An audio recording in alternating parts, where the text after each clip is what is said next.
Depois dizer que a NATO na Ucrânia significava a 800 km de Moscovo, em terreno plano, porque está a norte dos Cárpatos. Significava também a fragilização com a fronteira bielorrussa, porque a NATO já está nos países bálticos. A Rússia não podia fazer nada. Portanto, é praticamente um cerco. Isto sem, digamos assim, falarmos um bocadinho de Cazaquistão, que está exatamente na passagem entre o Cáspio e os Urais. Ora bem, o que eu julgo, mais tarde ou mais cedo vamos ter este problema de novo. Mas o que eu julgo agora, e que pode acalmar a situação, é uma situação de compromisso na lógica de se garantir o não avanço da NATO para a Ucrânia, porque nesta altura é insustentável. Aliás, basta compreender isto, é insustentável. O orçamento de defesa da Rússia é 12 vezes mais pequeno que o norte-americano. Portanto, os americanos são incomparavelmente o grande poder e aqui o que temos é uma disputa entre a Rússia e os Estados Unidos.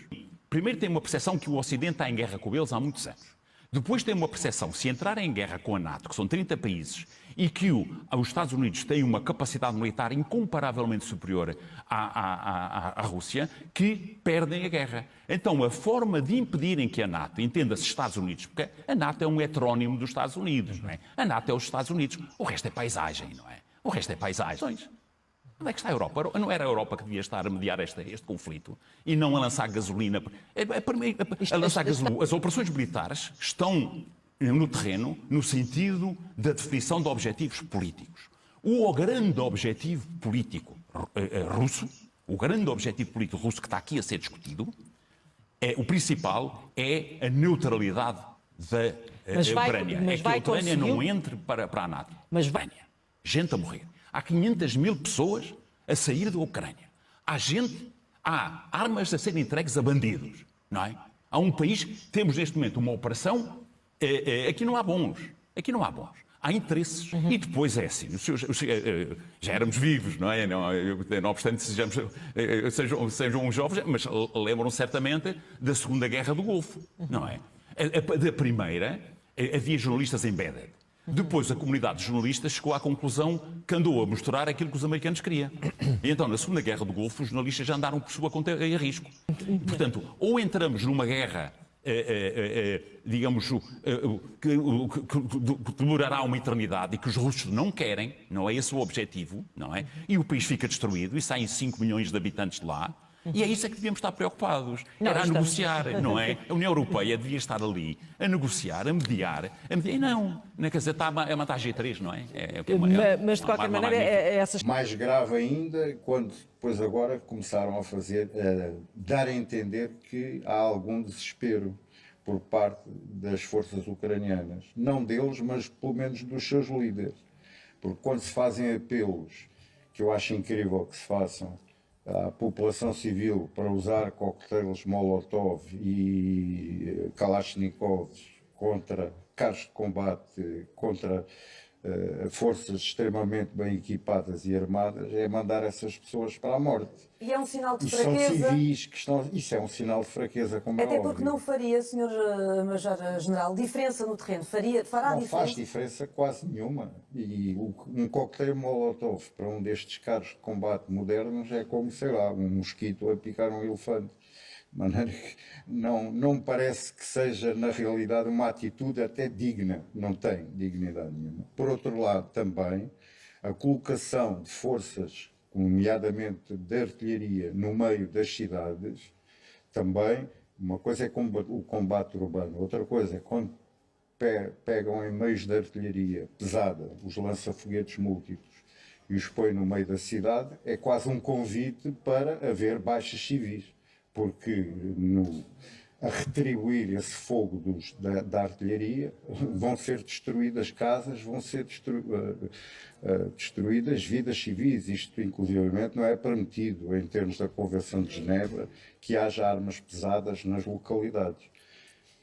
Neste momento a situação, ainda há combates muito fortes em Mariupol, por exemplo. Há bocado vi ali falar-me, embora as imagens fossem do dia anterior, a situação está muito mais acirrada. Porquê? Porque em Mariupol está precisamente o famoso batalhão Azov. que é constituído por elementos extremistas, quer ocidentais, e eu aí sou um bocado diferente. Toda a gente gosta de pôr a culpa no Putin. Eu acho que nós, ocidentais, os líderes ocidentais, sobretudo aqueles que incentivaram este governo ucraniano e que lhes encheram, os Estados Unidos venderam 600 milhões de dólares de armamento, e que depois os deixaram, bom, nós não podemos fazer mais nada, demos armas, demos treino, agora vocês aguentem-se contra a Rússia, por amor de Deus. Portanto, para mim, os líderes ocidentais, a NATO, o presidente americano, o Sr. Boris Johnson, e a União Europeia tiveram um comportamento que também nas bordas do criminoso, tão mau como o do Putin. E, portanto, para mim, ao contrariamente a muita gente, entendo que estão todos muito bem uns para os outros. Muito difícil. Eu acho piada que agora falem muito nos famosos acordos de Minsk. Durante 8 anos andou-se a insistir do lado russo para que os acordos de Minsk fossem cumpridos, e a França e a Alemanha, que foram testemunhas dessa assinatura, nunca fizeram pressão nenhuma sobre a Ucrânia para cumprir a sua parte dos acordos de Minsk. Ia fazer diferente do que está a fazer, tendo em conta que a Ucrânia não é efetivamente um país NATO?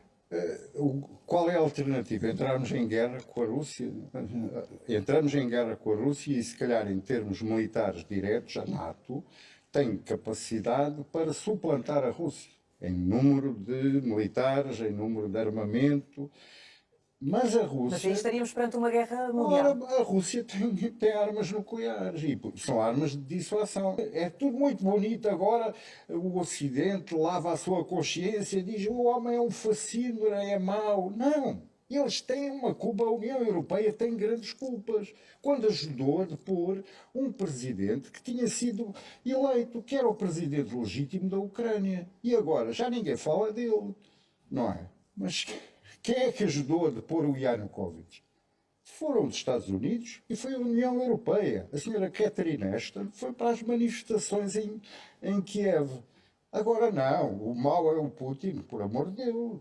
Quer dizer, quem é que pôs lá este governo? Eu vou recordar um bocadinho, se me permite, um bocadinho de história. No início da guerra da Jugoslávia, houve uma conferência em Lisboa e um acordo de paz para a Bósnia. O famoso Plano Cutileiro, que dividia a Bósnia em cantões. Toda a gente assinou o acordo. Os bosníacos, os sérvios, os croatas. Os americanos disseram ao presidente Izetbegovic da Bósnia: você aceitou isso? Não faça isso. Tal, você agora está numa parte fraca, vai ficar só com não sei quanto por cento do território. Passados 20 anos de guerra, 100 mil mortos, fechou os acordos de Dayton. A área atribuída aos bosníacos, aos croatas e aos sérvios é quase coincidente com aquela que estava no plano cutileiro feito em Lisboa. Só porque a gente disse: não aceite isso, você vai, depois ganha aqui um bocadinho mais ali. Já viu? Aqui foi quase a mesma coisa.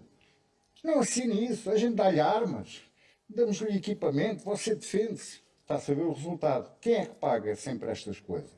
Os civis? Os civis, a população. Nós vamos pagar, porque vamos pagar a gasolina mais cara, a eletricidade mais cara, etc. Vai faltar o milho, porque a Ucrânia é um produtor de milho. E os desgraçados dos ucranianos, por amor de Deus.